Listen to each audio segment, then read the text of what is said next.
Here's how to grow faster than 99% of music creators out there. First off, I don't recommend doing what I did. I know a lot of us want to quit our jobs and go full-time into becoming a full-time music creator, but take it for someone that quit two jobs. I was working two jobs at the same time, and I quit to go all in. Yes, it worked out for me, but there was a lot of ups and downs throughout that process that you should definitely be aware of. Personally, I got to the point where I realized I was stuck in an infinite loop where I really wasn't getting out of debt, and I was doing hard manual labor during the day, basically just shoveling dirt and breaking concrete with nothing but a sledgehammer and a shovel. And then at night, I was delivering pizzas. But when I realized I really wasn't climbing out of my situation with what I was doing, I was like, well, if this isn't working, I might as well see if I can make something happen with music. So I went all in with music, became a full-time music creator, completely got rid of my car, got rid of my phone, got rid of my apartment, my relationships, moved in with my dad, states away, and literally had 1 year to make something happen. And I made something happen. Almost immediately, I caught attention from flstudiomusic.com, which is now known as producerfeed.com. Shout out to Fanica. I became one of their blog writers, and that was my first paid gig. And from there, I learned a little bit about the world of the other side of the music industry, which most people think about the record industry as the music industry, but really the record industry is just one of the departments of the music industry. And the biggest lesson that I learned from that was when I actually ended up at NAMM. I hosted a private event for one of the companies that I was working with, and that was one of the coolest experiences of my life. But it really opened me up to realizing how much more there is in the music industry than just selling records or just trying to stream. And don't get me wrong, still over these years, I still worked with artists, still worked with producers, and I even did a 30-day beat challenge. So I did the online beat thing, which ended up in sales. So I know that that stuff works too. So there isn't a path that I didn't dabble in where I didn't see some sort of success. So it always breaks my heart when I see people say, oh, I tried this and it didn't work, so I quit. And you go and look at their channel or you go and look at their beat store and you see that there wasn't any real effort put into it, not for a sustained period of time. I think the problem really stems from the idea of consistency, and people will get caught up with that word.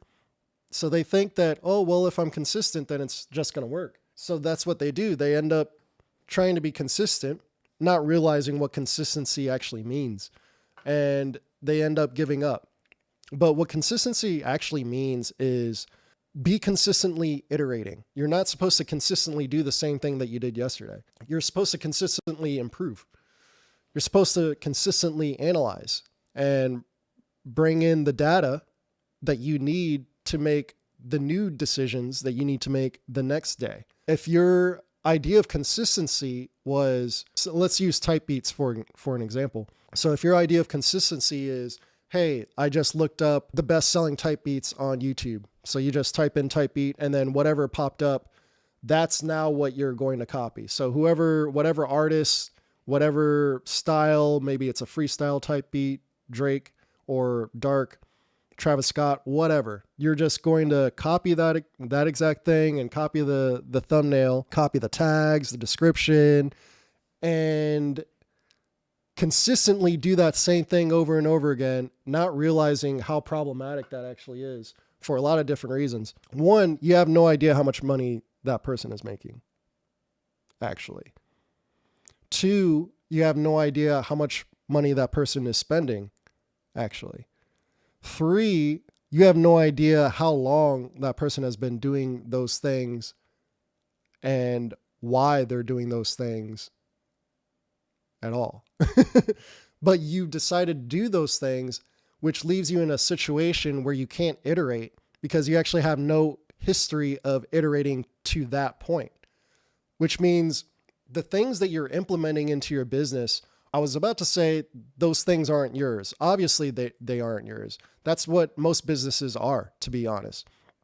But the problem is when you're trying to create a new business and be successful and it's and your business is based off of things that you don't understand and you don't know. When you place so much importance on what you're able to see on the front end, you're creating this iceberg effect where you're completely ignoring everything that's underneath the water of the iceberg. So there's a lot that goes into the thumbnail and the title and the description and so on and so forth that you're not going to understand just by copying and doing exactly what you're seeing on the internet.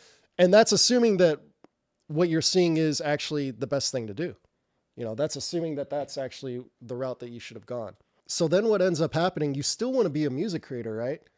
So you end up doing different things. You end up maybe trying to sell drum kits, or maybe you try to become an affiliate guy and sell plugins all over your channel and do reviews, or maybe you just become like maybe you become one of those reaction channels where you just react to other music creators. There's all kinds of different things that you see a lot of people doing, but really the difference maker between 99% and the 1% is the level of execution. So if your level of execution is copying someone else and then not even iterating on what you copied, what would you rank that versus someone that didn't do that and actually came up with a business model that is developed off of iterations where they learned, oh, this actually works for my emails. Oh, this actually works for my thumbnails. Oh, this actually works for my titles. And notice that I'm saying for my, not this is what works for type beats, no, this is what works for me.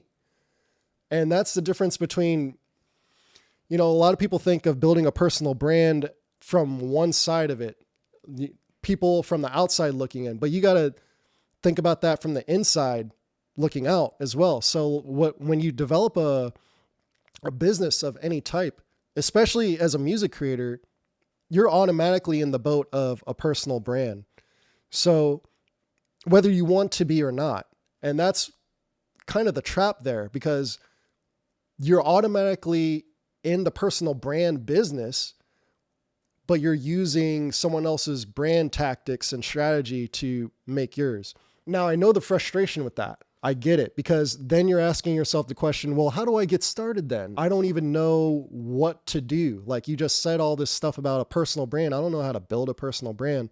I think what trips everyone up when they think of branding in general, they think of this thing that's a lot bigger than what it is. And that's even magnified even more because a lot of times when people think of branding in general, they think of the big brands like Coca-Cola, McDonald's. But when it comes to a personal brand, that's not what we're talking about. We're not talking about culture, you know, we're not talking about something that's international or national. Not saying that you can't become a part of the culture and be international or national, but your main focus should just be being you. And I don't mean that in the cliche type way. So what do I mean about you being you? You got to actually study yourself a little bit. And I think that's the problem that a lot of people have with the idea of, oh, just be you.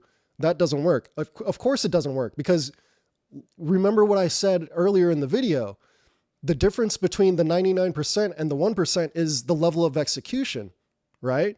So if your level of execution of, oh, just be you is default, just being your default you, no effort whatsoever, where do you rank that compared to the person that is still just being them, but they're putting more intention into who they're being out there in the world, and more intention into their products, and more intention into their customers, and more intention into their marketing and their promotion and their branding. So if you know that the starting point is just your default self, whoever you are as a person, then your level of intention just needs to go up. Your level of intent on what you're trying to present or represent or offer. So if you know that you want to sell beats, then think about you as a brand. Like, what type of beats do you like to make? Instead of, well, let me type in what's selling on YouTube. That has nothing to do with you. That has nothing to do with you as a brand. And that's why you're always going to have the disadvantage against people like me or anyone else that actually develops what they're doing, especially over the course of years, years and years and years. And you're wasting time just copying and saying, and being consistent with copying. You're doing yourself such a disservice when this entire time you could have been building your personal brand that sucks. That's what really hurts people, is that when you build a personal brand, it sucks. Like, your brand is crap when you start because it doesn't exist.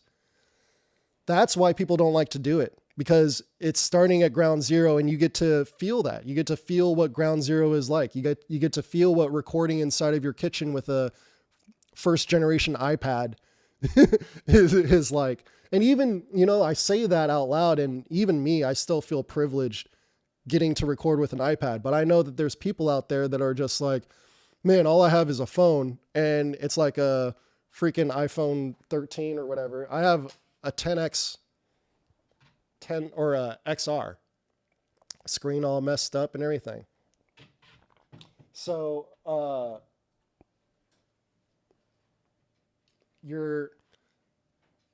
the starting point is crappy.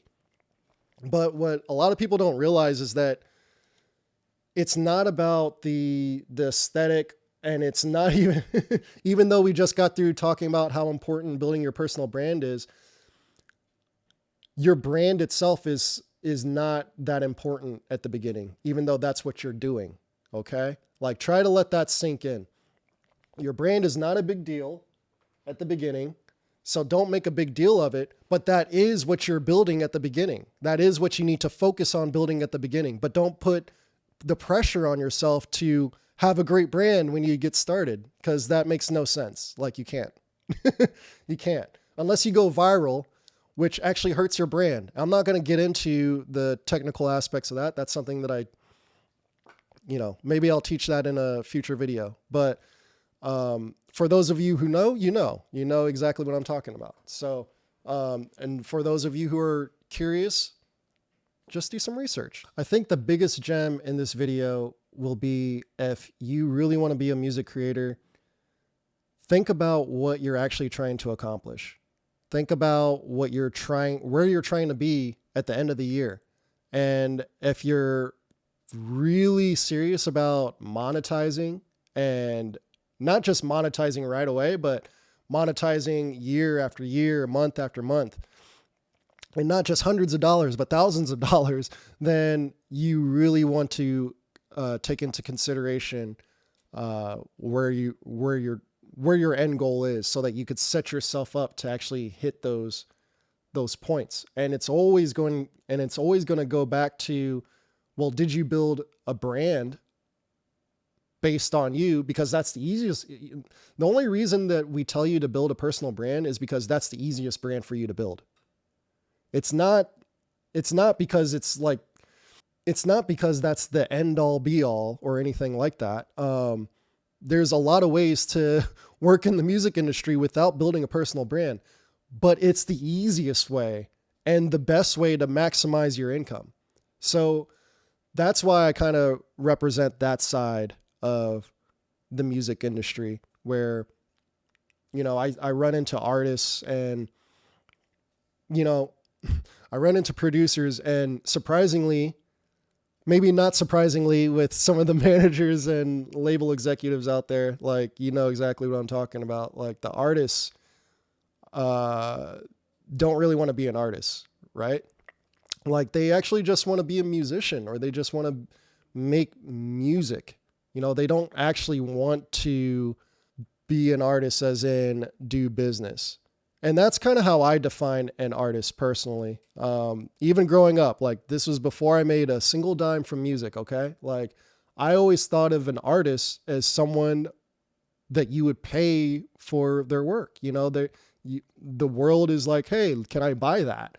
But until it gets to that point, you're just a guy that paints, or you're just some dude that draws, or you're just a guy that plays piano. Like, that's just how I've always viewed it. So I don't see it any different today than I looked at it as a kid. Like, there's people that make music that just want to make music, and that's more than okay. But if you're out here wanting to be an artist, then you need to understand what that means. Like, you need to understand that that means you need to start a business.